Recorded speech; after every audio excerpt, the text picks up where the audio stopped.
Pak Paul, di dalam 1 Petrus 3 ayat 15 dikatakan, tetapi kuduskanlah Kristus di dalam hatimu dan siap sedialah memberikan pertanggungan jawab atau pembelaan iman yang biasa kita sebut dengan apologetika. Ya, Apakah berapologetika sama dengan pemberitaan Injil? Terima kasih, Pak. beda. Ya, berapologetika, orang reform itu berapologetika dan banyak yang jago. Ya, orang reform. Muriwali itu bagus ya, Muriwali, Esra Soru, itu bagus, Budi Asali itu bagus. Tapi mereka tidak memberitakan Injil. Memang ketika kita berapologetika, ya, saya setuju dengan caranya orang reform berapologetika. Mereka nempel di Alkitab. Wah ya, sama Bapak Gereja. Tapi mereka tidak suka ya untuk masuk-masuk ke Al-Quran. Ya sekali sentuh hanya buat membuli saja, tetapi nggak akan masuk. Tetapi ada orang berapologetika, dia membahasnya dari Quran terus, kitab kuning terus, itu salah. Makanya ketika kita berapologetika dan kita terus deklarasikan isi Alkitab logosnya itu kita memberitakan Injil. Tapi kita apologetikanya kita bahasa kitab kuning, terus Al-Quran, terus itu bukan memberitakan Injil. Ada dua, memang dia menghujat Islam, memang dia yang menghujat, cari duitnya dari situ, harus kita terima. Tapi kedua, karena dia memang pengetahuan Alkitabnya kurang, dia cuma taunya Al-Quran. Gitu loh. Nah itu yang sangat disayangkan.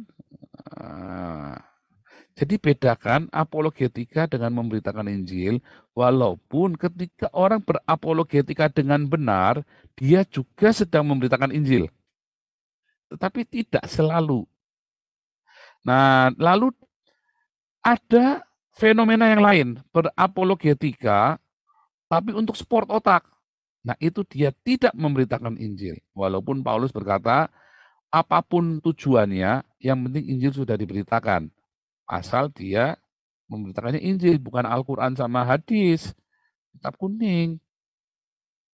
Ketika kita berapologetika, fokus dengan Injil, jangan dengan cawe sana cawe sini, tidak karu-karuan.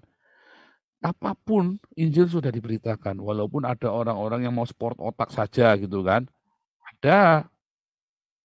Bangunnya dari mana? Ya setelah kita berdebat dengan orang itu kita doakan.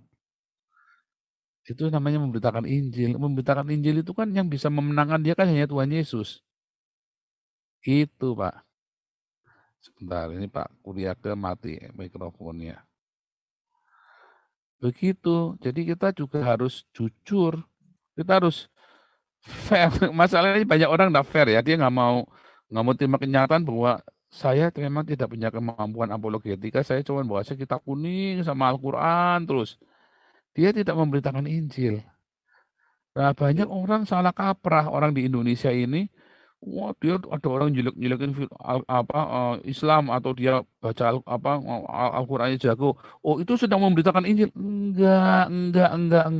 Itu bukan memberitakan Injil. Nah, itu banyak yang salah. Makanya akhirnya jadi kadrun orang Kristennya. Apalagi terus orang ini jadi pendendam ya. Akhirnya orang ini jadi pendendam. Nah, itu nggak benar. Ya, temannya sendiri dibongkar-bongkar rahasianya. Nah, makanya saya bilang hati-hati. Ya karena banyak orang baptis buat kejar suatu orang, dia pamerin buat dia cari dana. Nah, itu hati-hati. Saya sudah pernah digituin orang, tapi kan kita kan sudah ahli yang begitu-begitu, kita kan sudah katam. Jadi nggak bisa orang gituin saya, nggak bisa. Saya udah kebaca. Dulu pernah saya cerita ya, ada orang dia ini ada 2 orang mau dibaptis. Saya ke rumahmu ya. Saya bilang, jangan, saya ke rumahmu aja. Karena saya nggak mau orang-orang sembarangan masuk rumah saya kan. Saya kan dikejar-kejar orang Islam. Nah, enggak, tapi saya ke rumahmu aja gini. Yang enggak, saya ke rumahmu kalau mau. Oh, nah, alasannya banyak. Terus tiba-tiba dia telepon sama pendeta senior saya. Ya di sinode itu dia senior saya, terus dia yang masukkan saya ke sinodenya dia ya. Saya pendeta benar ya, ada sinodenya saya. Terus dia ngomong, sama, dia telepon saya kan, pendetanya, Pak Paul, ini ada orang mau dibaptis, Pak Paul bisa ke sana. Lah iya saya tadi mau ke sana. Iya ini orang yang minta duit. Nah kan, kebongkar kan, nah, minta duit 2 juta. Mau dijual.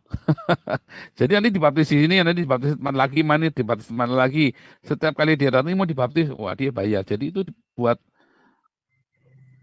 dijual gitu. Nah itu hati-hati. Wah kita sudah yang gitu-gitu kita hati-hati ya.